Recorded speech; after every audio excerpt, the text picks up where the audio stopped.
SAB Sound Bites with Jason Miller. This is your go-to podcast for quick, insightful, and actionable business tips that will help you thrive in today's fast-paced world. Whether you're an entrepreneur, a startup founder, or a business professional looking to stay ahead of the curve, SAB Sound Bites delivers expert advice, real-world stories, and innovative strategies, all in bite-sized episodes that you can listen to on the go. Tune in each week as we dive into the latest trends, tools, and tactics that can elevate your business. Let's turn your big ideas into impactful results with every soundbite. Ready to grow? Let's get started. Hey, are you looking to scale your business from 5 figures to 6 figures or 6 figures to 7 figures? If you are, I have the perfect thing for you. What I want you to do today is I want you to go download a book. This book is going to take you through my 3-pillar system. It's 100% free. All you have to do is go to growfast.cash. I say again, go to growfast.cash and you're going to be able to download my free international best-selling book, which is called Be Good, Be Brief, Be Gone. You can take that book. It's going to help you scale your business to the next level. Again, go download it. Be good, be brief, be gone. Growfast.cash. I say again, growfast.cash. Enjoy. Hey, let's talk about something pretty cool. The cycle of life.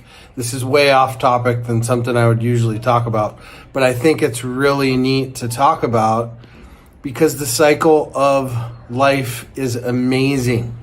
And there's so much AI out there being generated right now that, you know what? I want to show you a little piece of cycle of life that happened right here in Florence, Italy. If you look right here, can't make this up. This is not AI, it's me. But look at this. Look at this right here. Check that out. It's a dragonfly that landed right there last night and passed through its cycle of life. I mean, that's just amazing. Is that not amazing or what? Beautiful animal. Insect, I guess. But hey, look, we're all part of the cycle of life. We're all a part of the cycle of business. We're all a part of the cycle of things, period. Hey, from Florence, Italy, I don't know if there was a lesson in that, but it was just something cool to share today. How you assess where you are professionally, okay? Mapping your leadership development starts with the understanding of yourself and where you stand professionally.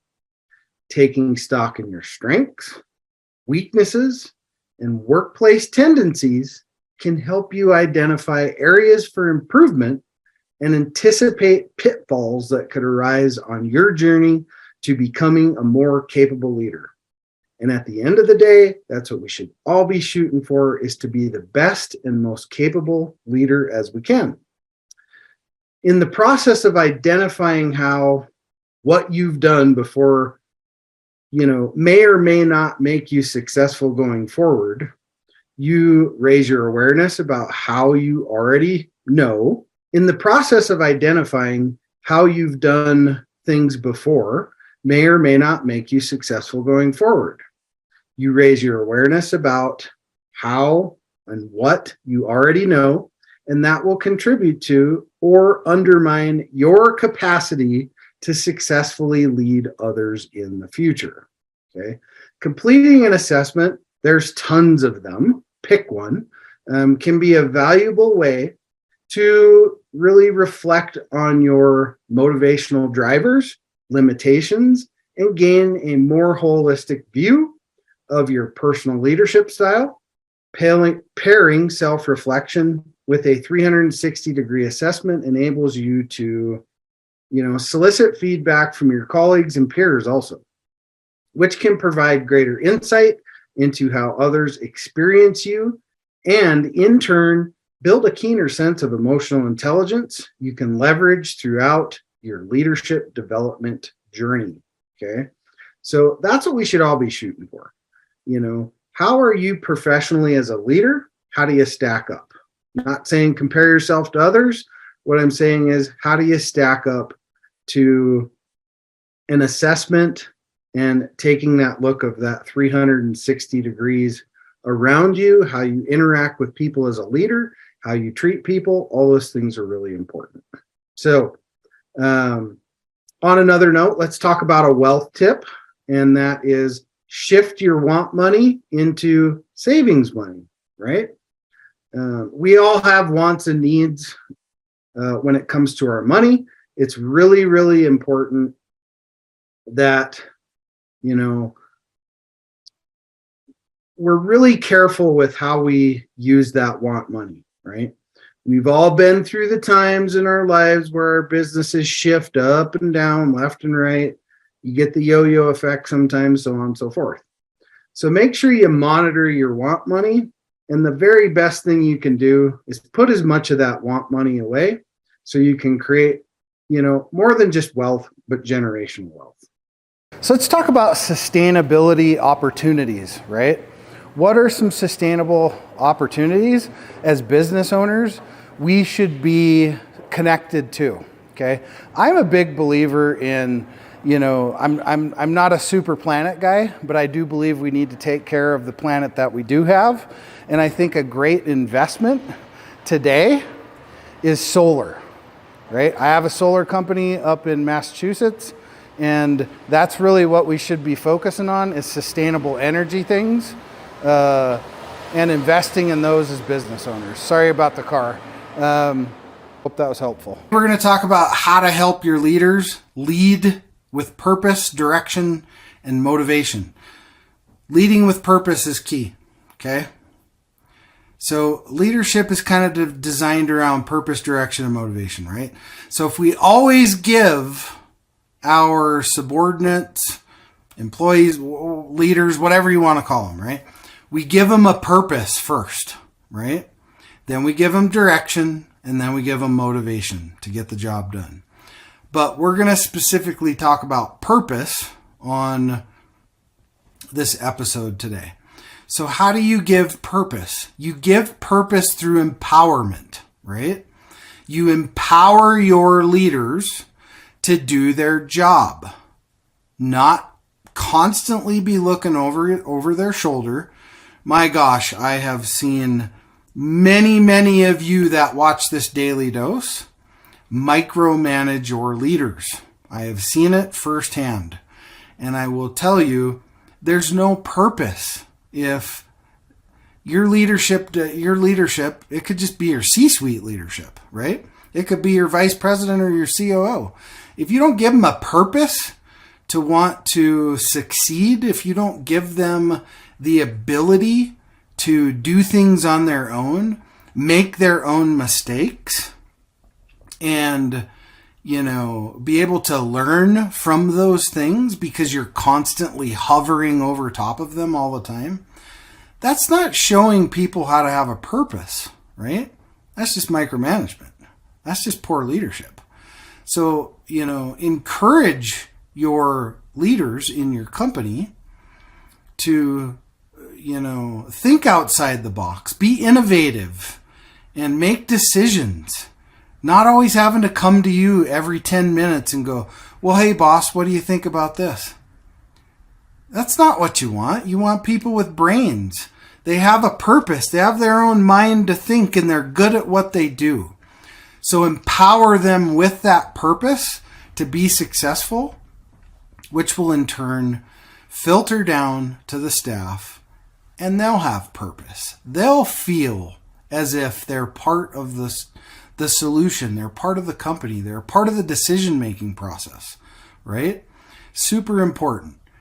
Purpose drives revenue. Purpose drives people, right? So give your leaders the purpose and passion to do their job, and let them make mistakes along the way. And then empower them to fix those mistakes and learn from those mistakes too. Looking to grow your business beyond 5 figures, 6 figures, 7 figures plus? What I want you to do is go download this book. The title is called Be Good, Be Brief, Be Gone. It will help you grow your business past 5, 6, and 7 figure. Go download the book today. Growfast.cash. I say again, growfast.cash. And download the book for absolutely free. We're going to talk about how to have high self-awareness as a leader. Okay. Leadership is always, it's a challenge, right? I mean, it's not easy being a leader it's not even easy to lead for some people, easy to lead, 5 or 6 people, let alone, hundreds or thousands of people, right? So you have to be really aware of, how you act, how you treat, how you, how you interact with your staff, even your C-suite leadership as a CEO, or, your directors, or, whatever you want to call them in your company, your next level leadership. You have to pay attention to those things, right? Because it comes back to what I said in another episode of, do as I say, not as I do. All right. You be really hyper aware of how you're interacting with your staff on a daily basis, because how you're interacting with them is probably how you're interacting with a lot of your client base as well. So, again, firm, fair, and consistent with staff. You can never go wrong with that. And have that self-awareness as a leader to know how you are treating your people. Step back, do some self-assessments, look in the mirror, ask yourself the hard questions, and, reformulate what you're doing.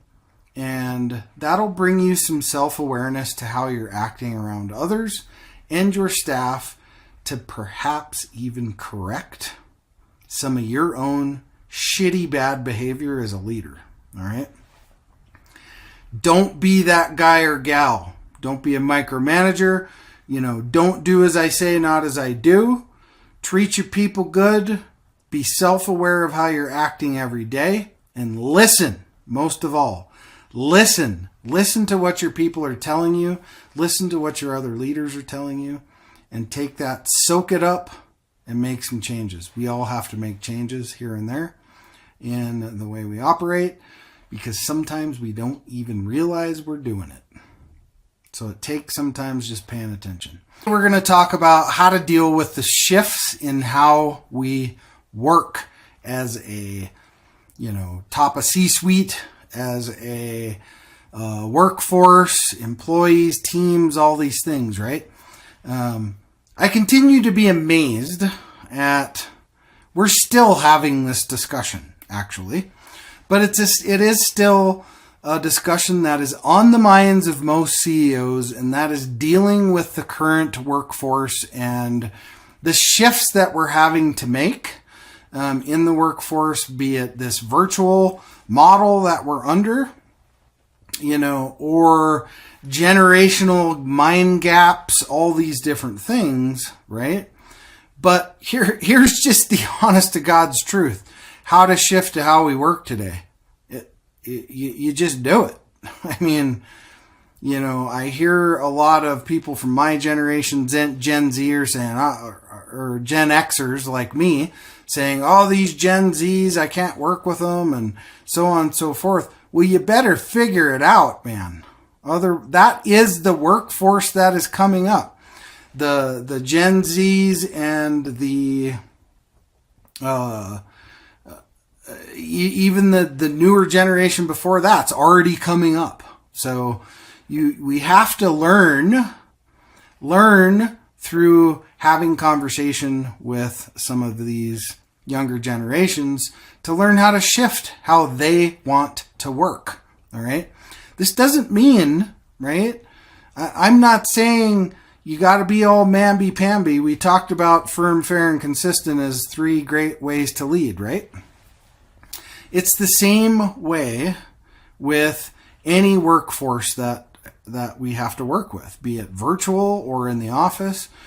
Just be firm, fair, and consistent with the things that you do, and you can't treat everybody the same either on the same note. So,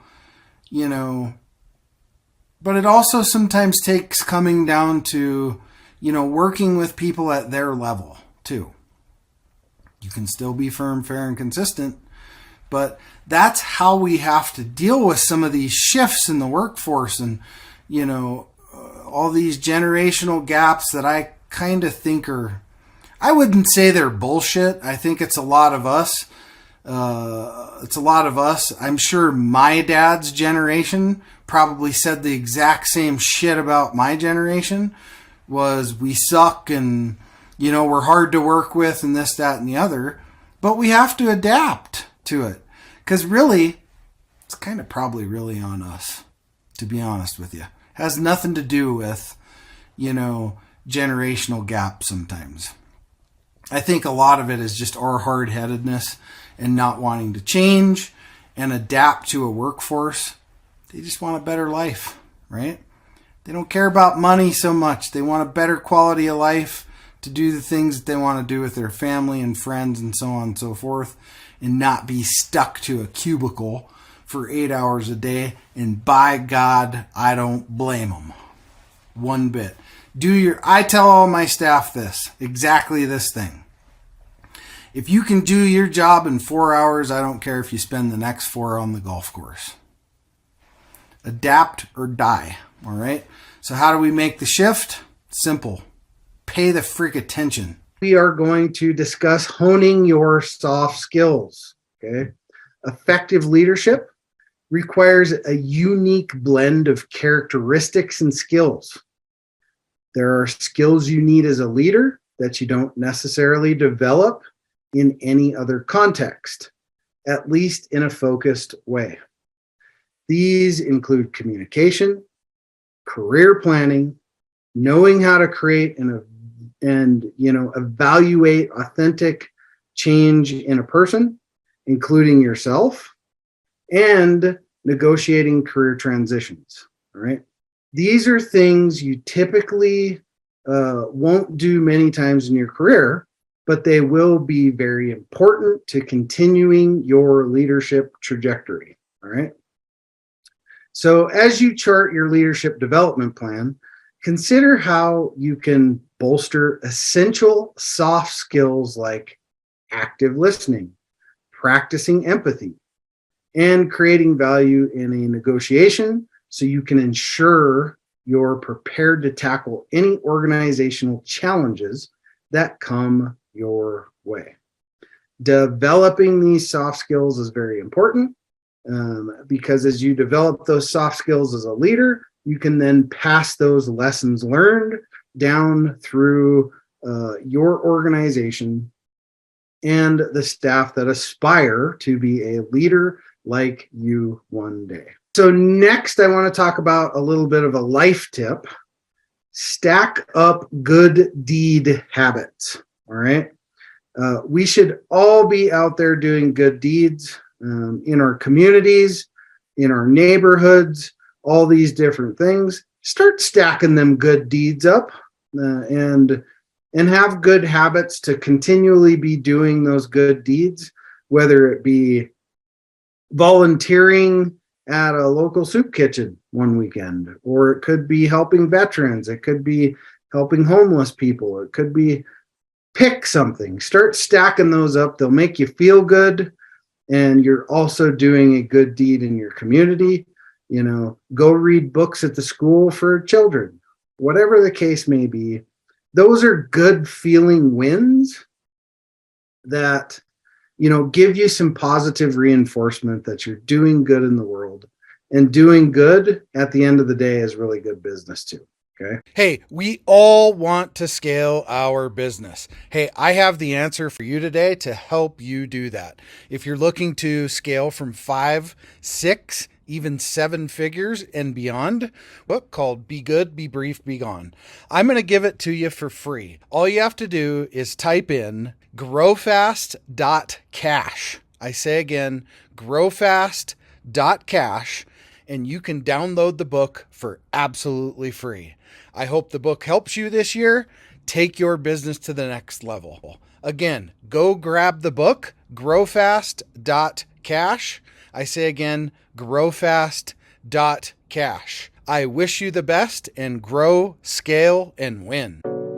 That wraps up today's episode of SAB Sound Bites. We hope you've enjoyed the insights and ideas shared in today's conversation. If you found value in this episode, don't forget to smash that subscribe button, rate, and leave a review. Your feedback helps us bring you more content that matters. And of course, stay connected with us across all our social media channels for updates, tips, and more. Until next time, keep listening, keep learning, and keep growing. See you on the next episode of SAB Sound Bites, where big ideas come in small bites. Take care and keep making an impact.